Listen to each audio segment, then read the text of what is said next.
वृंदावन भरण पोषण कर रहा है, वास दिए हुए, अपना परिकर दिए हुए है, वृंदावन ही तो दिए हुए है ना। अगर शरीर में रोग है तो औषधि दिए हुए, उनकी गरज है, बार बार वैसे होता फिर उठा खड़ा कर देते, फिर ऐसे तुम्हारी मर्जी, तुम्हारा नौकर है, करवाना है तो आप इसको बल दीजिए, नहीं करवाना तो हम आपके हैं, सिर्फ आपके हैं, आप जैसा चाहो। दृढ़ निश्चय कर लो, कोई भी रोग, कोई भी बात इतनी जोर की नहीं है कि वो वृंदावन के ऊपर हावी हो जाए। वृंदावन से बढ़कर कुछ नहीं है, बहुत बड़ा डॉक्टर भी है वृंदावन। विश्वास कर लो, अगर औषधि निमित्त बनानी है ना तो छोटी हर्रे से काम चल जाएगा। और अगर नहीं, आप कहीं भी जाओ, कहीं भी जाओ, दृढ़ निश्चय करना होगा, एक बार मृत्यु का वरण करके शरीर को अर्पित करना होगा। मैं मृत्यु का वरण करता हूं, अर्थात मरा आज से, अपने जीवन को वृंदावन को दे दिया। उसकी परिस्थिति, मान लो हम बेसुध है, हमें कोई उठा के कहीं ले, हमने तो अपने जीवन को दे दिया वृंदावन को, हमारी ना इच्छा है ना हमारी कोई राय है इस विषय में। अब वृंदावन क्या करता है, वृंदावन जाने, बोले वो ऐसा ऐसा, हमें उससे मतलब नहीं है, उसके निर्णय से मेरे को क्या मतलब है, मेरे निर्णय से बात है। सुदृढ़ता पूर्वक वृंदावन के सिवा मेरा कोई नहीं है, अपने जीवन को वृंदावन को दिया। अब वृंदावन और वृंदावन का निजी परिकर क्या करता है, उस पर हमारा प्रश्न नहीं है। मानो अभी आपकी ऐसी हालत हो, तुरंत ले चलो इसको अमुक जगह, ऐसा ऐसा ऐसा, आपकी कोई इच्छा नहीं, आपका कोई, आपके अंदर कोई चाह नहीं, वो आप वृंदावन के ही समर्पण में है, वो आगे का काम वृंदावन अपने परिकर से कर रहा है। तो बोले प्रेमा समास्थीयताम, तो जे ही आप शरीर सुदृढ़ता पूर्वक वृंदावन को अर्पित कर दिए, तो आप कह दे कि मैंने वो तो आज समर्पित कर दिया, ऐसा नहीं। अब आपकी सालाना छमाही परीक्षाएं होंगी कि सुख दुख के अवसर आएंगे, कुछ सुख के ऐसे प्रलोभन आएंगे और कुछ दुख के ऐसे प्रलोभन आएंगे, भयावह दुखद बातें आएंगी। दोनों में यदि आप सम हैं तो फिर कह रहे हैं श्रीपाद कि प्रेमा समास्थीयताम, फिर दृढ़ता पूर्वक प्रेम की स्थापना वृंदावन कर देगा। राधा जान रूपास्यताम स्थिर चरो प्राणी संतोष्यताम। अब वृंदावन में रहना कैसे है, श्रीपाद प्रबोधानंद जी इस तीसरी पंक्ति में कह रहे कि पहले आप ये समझ लीजिए कि इस महल में जो भी रह रहे हैं वो सब किशोरी जी के निज जन है, निज जन। बैठा लो इस बात में, वो दुष्ट है, वो नीच है, वो पापी है, वो ऐसा है, वो ऐसा है, अपना पत्ता साफ करोगे यदि ऐसा सोचोगे। श्रीपाद आदेश कर रहे हैं राधा जान रूपास्यताम, ये आप जानिए कि किशोरी किशोर जू के ये कृपा पात्र जन है इस धाम में। बोले सिगरेट पीते जा रहा है, कृपा पात्र है, हाँ वो महान कृपा पात्र है, हमारी लाडली का दुलारा है। अभी आप बड़े हृदय की बात नहीं जानते हो, बड़े हृदय अपने लोग बहुत निम्न हृदय के हैं ना, और वो अपने हृदय को हम देख नहीं रहे इसलिए बाहर देख रहे। अगर अपने हृदय को देखे कि मुझ जैसे को भी, तो वो तो बहुत ही पीला वेश है, भगवद आश्रय है, वैराग्य की छाप है, फिर भी हमारी सोच क्या है, हमारा चिंतन क्या है। जब मुझे, तो वो तो उधर देखने की इच्छा नहीं होगी जब इधर देखोगे। जैसे जब कोई अपने आराध्य देव में रमण करता है, मतलब उसका मन, उसका चित्त, तो उसे किसी रमणी की आवश्यकता नहीं होती। जब कोई अपनी आत्मा में रमण करता है तो आत्मरमण करने वाले महापुरुष को किसी सुंदरी की आवश्यकता नहीं होती रमण के लिए। जब कोई स्त्री धारी साधक अपने आत्माराम प्रभु में रमण करता है तो उसे किसी पुरुष की आवश्यकता नहीं होती। स्थिति नहीं है, इस बात को कैसे समझ सकते हो?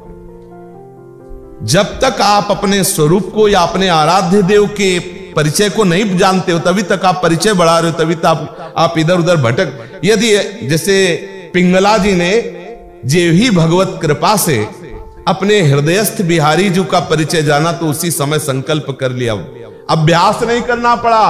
वैश्या है वैश्या, और हरिवंश महाप्रभु ने प्रेम रस ग्रंथ चतुरासी जी में उसका उदाहरण दिया। यह जो एक मन बहुत ठौर करी कहे कौने सच उपायो, जहां तहां विपत्ति जार जुवती लो प्रगट पिंगला। और दत्तात्रेय जैसे अवधूत शिरोमणि परमहंस महापुरुष ने उनको गुरु भाव से स्वीकार किया। कौन सी तपस्या कर रही थी, क्या किया, एक क्षण में निश्चय कर लिया, हृदय विहारी के अलावा अब किसी का किसी भी तरह से संयोग नहीं। समझ गए, जो चाहे स्त्री शरीर हो चाहे पुरुष शरीर हो, जो अपने आराध्य देव का परिचय प्राप्त कर लेता है, मन उनमें रमण करने लगता है, तो फिर उसे पुरुष शरीर साधक को किसी स्त्री की या स्त्री शरीर साधक को किसी पुरुष की आवश्यकता नहीं होती। ऐसे ही जब हमारा मन प्रभु के रूप गुण का चिंतन करने लगता है तो किसी और के गुण चिंतन के लिए सामर्थ्य नहीं रह जाती। अन्यस्य दोष गुण चिंतन मासु मुक्त्वा, जो शास्त्र आदेश करता है वो रह ही नहीं जाता।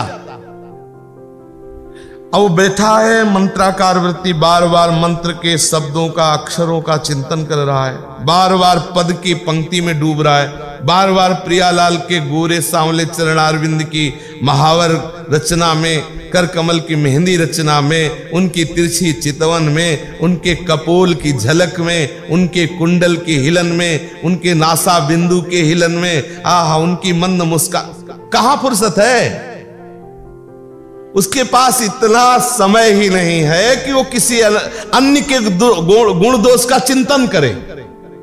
यदि होता भी है तो श्रीपाद आदेश कर रहे, राधा जान रूपास्यताम स्थिर चर प्राणी संतोष्यताम, आदेश है। चाहे वो जड़ हो या चेतन हो, मेरी प्यारी जू का अत्यंत प्यारा है, इसलिए उसकी उपासना करो। केवल इतना ही नहीं कि हम उसकी तरफ देख, उसको संतोष्यताम, आपके भाषण से, आपके दर्शन से, आपकी चेष्टा से उसको सुख मिलना चाहिए, संतोष होना चाहिए। संतोष्यताम, उसको संतोष प्रदान करो, चाहे जड़ हो चाहे चैतन्य। ऐसे वृंदावन वास करो। श्री प्यारी जू प्यारे जू के अत्यंत लाडले हैं वृंदावन में, चाहे वो कुत्ता हो, चाहे सुअर हो, चाहे वो नाली का कीड़ा हो, चाहे पीपल का वृक्ष हो, चाहे बंबूल का वृक्ष हो, चाहे नीम का वृक्ष हो, चाहे नींबू का वृक्ष हो। यहां इससे प्रजातियों से मतलब नहीं है, यहां जड़ चैतन्य से मतलब नहीं है। राधा जानि रूपास्यताम स्थिर चरो, हमारी श्री स्वामिनी जी के कृपा पात्र निज जन है ये। तो बोले प्राणी संतोष्यताम, संपूर्ण प्राणियों के संतोष का ही आप विचार करें, आचरण करें, व्यवहार करें। आपका विचार, आपका व्यवहार, आपका आचरण किसी भी वृंदावनवासी के प्रति ऐसा ना हो। यदि आपके प्रति कोई करता है तो सह जाइए, ये मान लीजिए कि मेरे बहुत बड़े अशुभ प्रारब्ध का समन कराने के लिए मेरी लाडली जो कोई छोटी मोटी घटना करवा रही, कोई लीला करवा रही।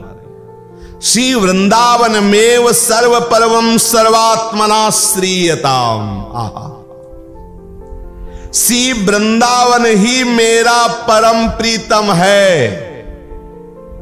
श्यामा श्याम तो वृंदावन की गोद में बैठे हैं, जो कुछ है तो सब वृंदावन के।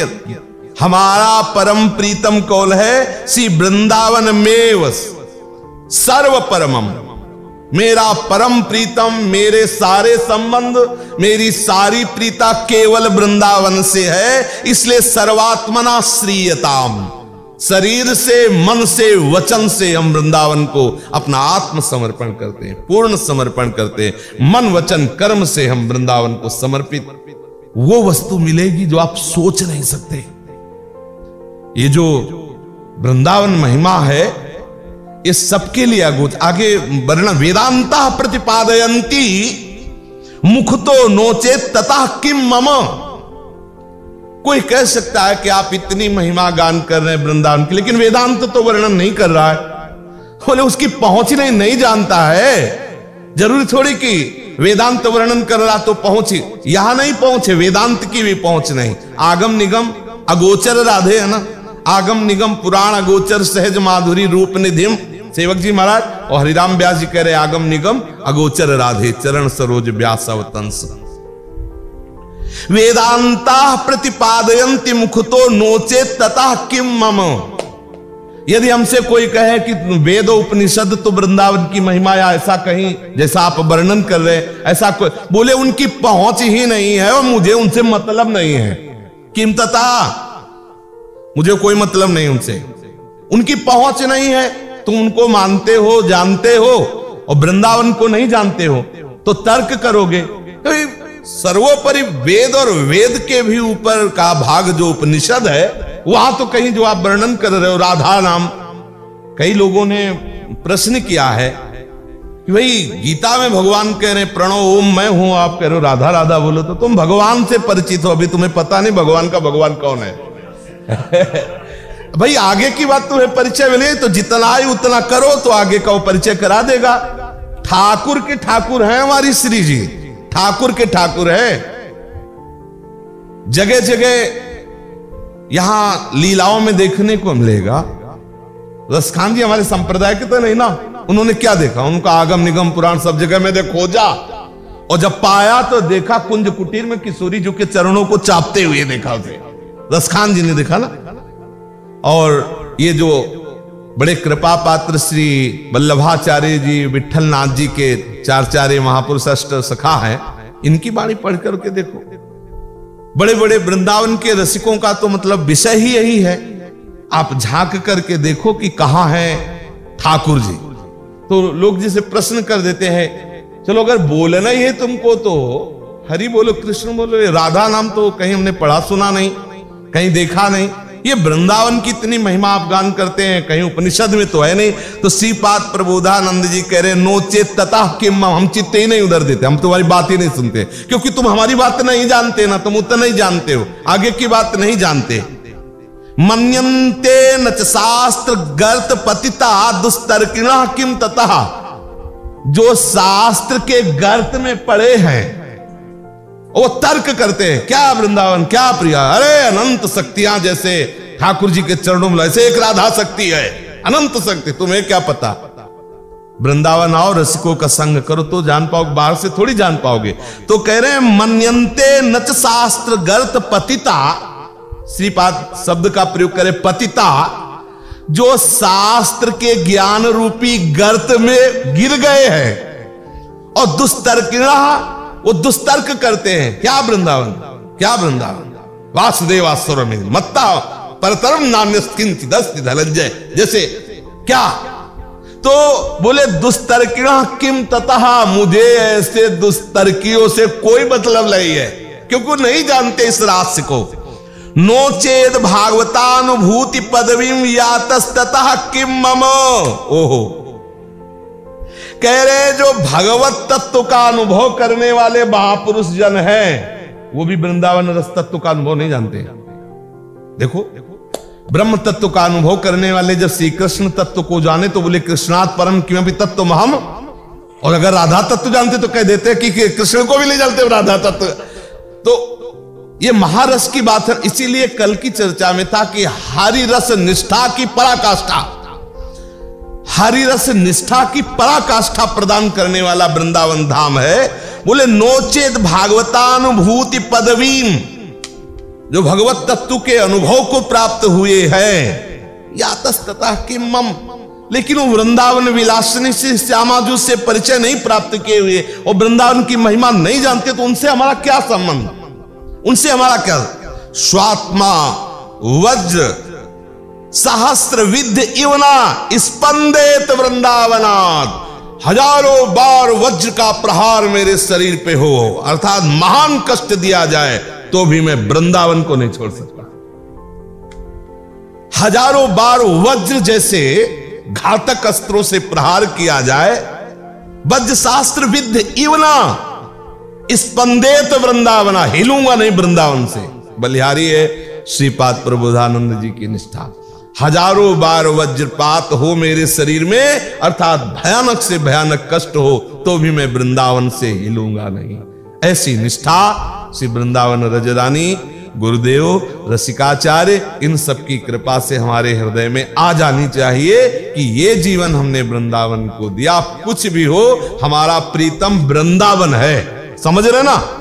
हमारे प्रीतम वृंदावन बिहारी नहीं है, कहीं बिहारी जी तो वासुदेवा सरोमिति। हमारा प्रीतम वृंदावन है, इसी रज में, इसी सीमा में अपने आप को पूर्ण समर्पित कर देने वाले को हरि रस की पराकाष्ठा अर्थात राधा रस की प्राप्ति होती है।